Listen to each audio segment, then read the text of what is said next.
రామ్ ఈరోజు మేము ఆంజనేయ స్వామి పాత మార్కెట్ గుడి పక్కన ఉన్న పోతురాజు గడ్డ అంటారండి.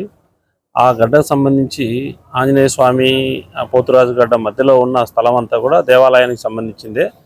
సో ఆ ప్రాంతం అంతా కూడా అన్యాక్రాంతమైంది.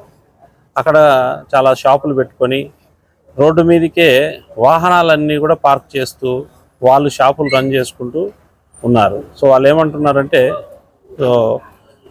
మున్సిపాలిటీ అన్నట్టుగా చేస్తూ ఉన్నారు. అందుకని చెప్పి ఈరోజు మున్సిపల్ కమిషనర్ గారికి ఈరోజు వినతి పత్రం ఇచ్చాము.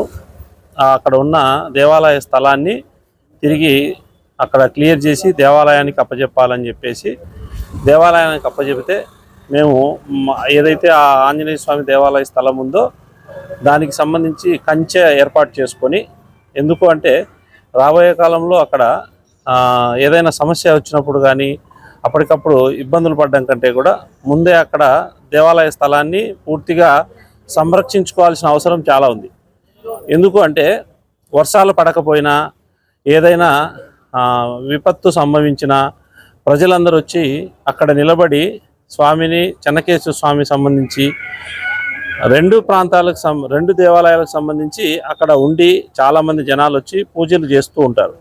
సో ఇప్పుడు అక్కడ చేసేదానికి అవకాశమే లేకుండా పోయింది.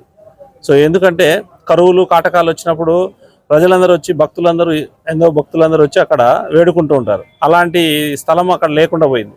ఇంకొకటి, దేవాలయం పక్కనే ఉన్న ప్లేస్లో మొత్తం బైకులన్నీ పార్క్ చేస్తూ ఉన్నారు.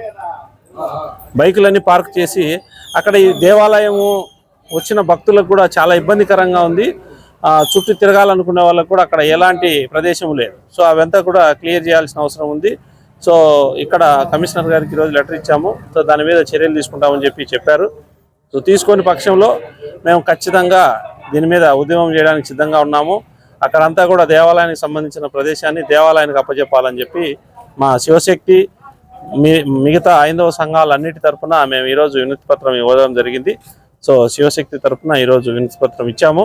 సో సీరియస్గా యాక్షన్ తీసుకోవాలని చెప్పి 5వ సమాజం ప్లస్ అన్ని సంఘాలు కూడా మేము కోరుకుంటున్నాము.